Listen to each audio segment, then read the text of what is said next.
as I mention all the time, don't get caught up in the minutia. Don't get caught up in the headlines of the day. Look past that to see the opportunity, because it's out there. You can look back at Florida real estate, as far back as you can look to when the charts were first created. The charts that I look at go back to the early 70s. I don't look beyond that. I'd be showing my age, but nonetheless, there's consistent appreciation, consistent rental increases, consistent opportunity in the market as an owner in any forms, own your primary residence, but in this conversation, more specifically as a landlord. So to answer your question, yes, the DSCR loan is perfect for first-time investors, and it works by analyzing the income of the property against the expenses of the property. And as long as that ratio is 1-to-1, you're going to be okay as far as the quote-unquote cash flow analysis for the property. And when you're doing that math, do consider all of the expenses associated with the property. If you're buying a condo, throw that association fee in there. If you're buying a property, throw a maintenance number in there too, so that you're covering, if you're buying a single family property, throw a maintenance number in there. If there's a homeowners association, make sure that whole number is in there when you're calculating the DSCR ratio, because the lender is certainly going to take all of that into consideration. And also know too that insurance on an investment property may be less from the standpoint that you don't have contents to insure. You're insuring the building. So if the roof comes off and $200,000 worth of contents are damaged in a storm, that's not your responsibility as a landlord. Hopefully your tenant in that instance would have had renter's insurance to cover them. So all great things to consider. Taxes typically move faster on investment property, so consider that. Do a reasonable tax forecast with an annualized appreciation rate that makes sense, because you can't homestead an investment property to get that homestead cap. And we can go into that in another show, because a lot of people misunderstand homestead exemption versus the Homestead Act, which actually caps how fast taxes can move. And there's actually an interesting strategy when you're buying a property surrounding getting the seller to refund some money to you if they didn't adequately amortize the taxes upon closing. But we'll go into that at another show. That's another reason why you want a rock star team. I've seen people go back after closing and get checks as big as a couple $1,000s. So yes, long answer to your question. DSCR loan is a powerful tool for people seeking to be real estate investors. And yes, sir, you can use it for a first-time investor as well. So any questions on that, I encourage you to give us a shout. Again, the Anytime hotline is 561-291-8569. That's 561-291-8569. And while Dom and I are in the studio, it rings here, but that also pushes to my office during the week. So you can use that anytime. And hit us on the website, www.mr.mortgage. I'm going to keep running from the police. I hear them behind me. We'll catch you on the other side of this break.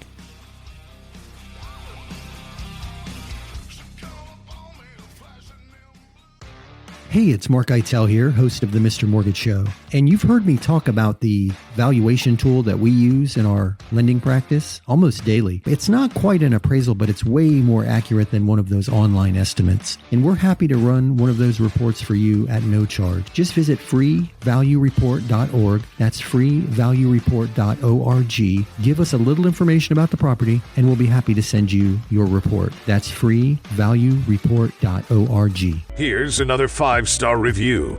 As a realtor, I have a bunch of mortgage brokers to choose from, but I prefer to work with Mark and his Mr. Mortgage team. In this crazy market, there is no room for error, especially on the mortgage side. Mark's team moves fast, keeps everybody in the loop, and makes things happen. They always give my clients a great deal and take the time to walk them through every step of the process. When you're considering a lender, I encourage you to talk to Mark Eitel and the Mr. Mortgage team.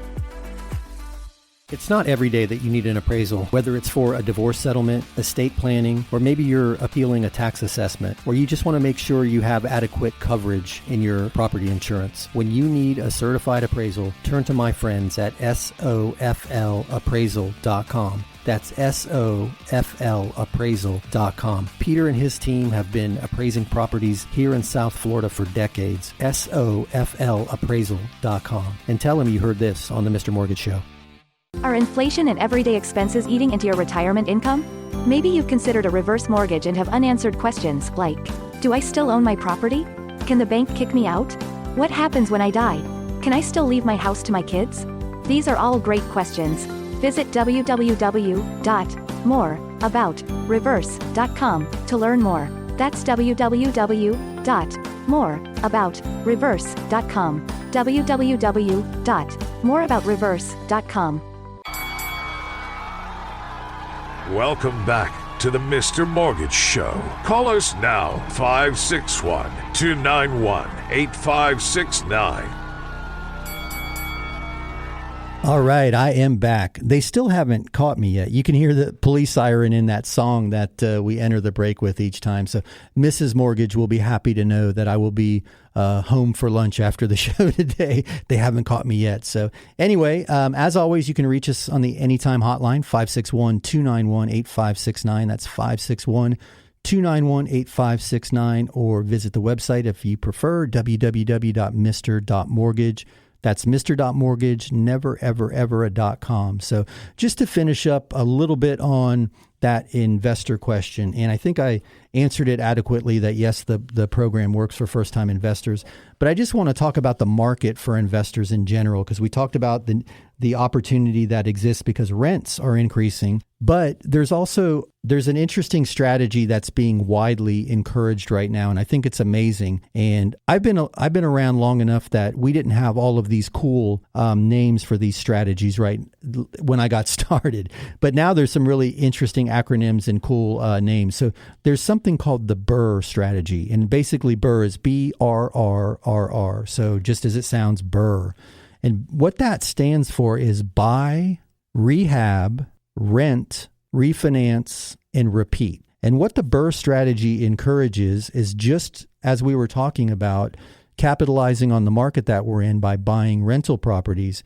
The first R is rehab. So BRRRR is buy, rehab, rent, refi, and repeat. You might not need to rehab the property. You might be able to buy a property that's in, wonderful condition and you can rent it for a premium right out of the box.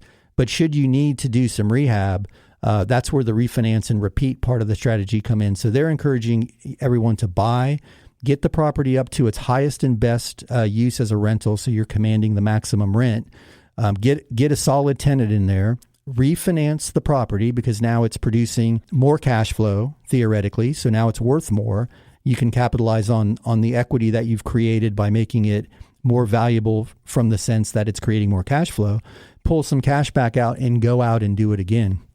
And I'm going to share a super quick story about a friend named Skip. And I'm not going to share Skip's last name because he doesn't know that I'm telling this story about him. But Skip and I knew each other a very long time ago when I first got in the business. And when I jumped in the business way back in 99, I jumped in and I was a huge fan of real estate, super excited, thought it was the most amazing thing I'd ever seen as far as opportunity. Anyway, so Skip and I were playing golf, and for the record, I'm a terrible golfer, but I'm super entertaining.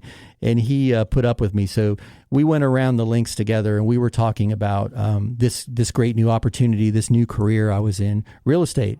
And I said to Skip, I said, man, can you imagine, because he was in the position to do this, but I said to him, can you imagine if you would buy a condo a year in that building across the street from your neighborhood? I'm speaking to Skip now. There was a building across from him. And you took 15-year loans on each of those properties. And you paid those loans off in 10 years, which the cash flow from the rent would have done that. By the end of 20 years, right, assuming that he bought one a year for 10 years, so on year 10, he would have bought the last one, would have taken him 10 years to pay it off. If he bought one a year for 10 years, projecting the value, now granted, this is way back in the day, so I said, what if they're worth $100,000 each?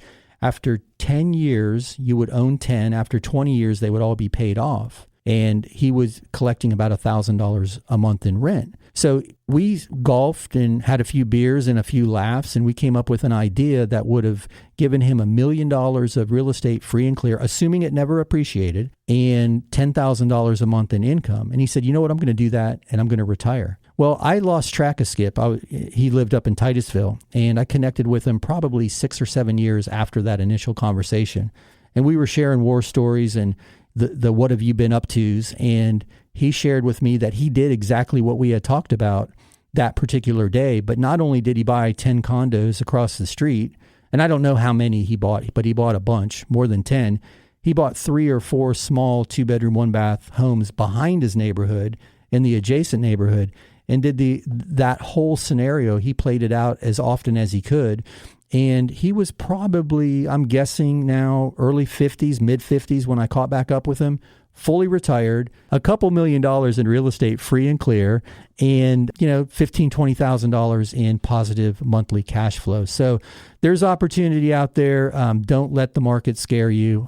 Certainly look at that BRRRR strategy. Shoot me an email or a text during the week. I'll send you just an outline on how that works. It's just interesting to see people that are really promoting that as a strategy and teaching it. And I can speak from experience that it works. So just to jump back into questions, I see Dom's got one loaded up for us. Hey, Dom, what do we have there? All right, I have Brian from Stewart. Brian is asking, I haven't started looking, but I'd like to buy. Trouble is, I want to use my VA entitlement, but I hear only cash and conventional loans offers are getting approved. I don't have the 20% down for a conventional loan. Any suggestions? His name is Brian? Yes. Hey, Brian. Brother, you know how I feel about the veteran community, so I'm not going to go into that. My entire company is VA certified. I believe that your entitlement is, that's it. You're entitled to it. You should use it. We should be proud to encourage you to use it. But hey, I get it. You can't change ignorance. So there are a lot of people that have the misconception that VA offer is a weak offer for whatever reason. And I'm not going to belabor that point. I learned something pretty interesting in the last few weeks about this particular subject. In the past, if I was faced with this, I would just go to battle for the vet and just explain why this is the best offer. And, we win some, we lose some. It's basically the perception on the other side, the seller, and more importantly, the seller's agent. It's not the seller's fault. They really don't know enough to know enough. But the seller's agent may have a misconception about the VA loan. Hard to close, bad appraisals, whatever. So here's what we're doing to work around that. So yes, I encourage you to use your VA loan. You don't need 20% down to qualify for a conventional. You can get a conventional loan with as little as 3% down, most often 5% down, but there's a conventional program with 3%. But what we're doing, which is helping a lot of our VA borrowers, is we're doing your VA approval, absolutely getting it done, getting your COE. We're fully ready to go with your VA approval, but we're also doing that 95 or 97% conventional approval. And then we're counseling your buyer's agent and the listing agent that you are approved either way. So let's push the VA first, right? Let's go that direction. But hey, Mr. Seller, hey, Mrs. Seller's agent, just in case Brian, was that it? I'm sorry, I keep losing your name. Just in case Brian can't qualify for VA for whatever reason, we have the conventional loan ready to go as a backup. So you, as the seller or the seller's agent, can be assured that as a VA buyer, he's not a shaky buyer. And I could go on and on and on why a VA buyer is not a shaky buyer for many, many reasons, but that's really not the point here because we're all preaching to the choir. It's the perception that the VA offer has risk associated with it to the seller. So let's just take that risk out of the equation totally. Yes, it's more work for the lender. Yes, we have to do 2 full sets of pre-approval. But guess what, guys? It's only 1 credit report. It's not dinging your credit a second time for us to do it. We're happy to do it. If your lender's not willing to do it for you, please give us a shout. I would love to help you, Brian. But the reality is we'll send you out there with both approvals. We'll counsel your buyer's agent to present it as such and give us the opportunity to present for you to the listing agent and just say, hey, yes, this is a veteran. This is an entitlement, and it's called an entitlement for a reason. they're entitled to use it. We should not discourage them from using it, but rest assured they are a quality buyer. And to prove that, we have a conventional approval as a backup. So we've got you covered either way. It's a 2-for-1 strategy, but Brian, we're seeing it work.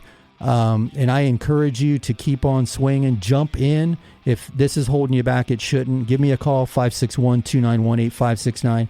I'll personally talk to you and walk you through it. We'll get you approved.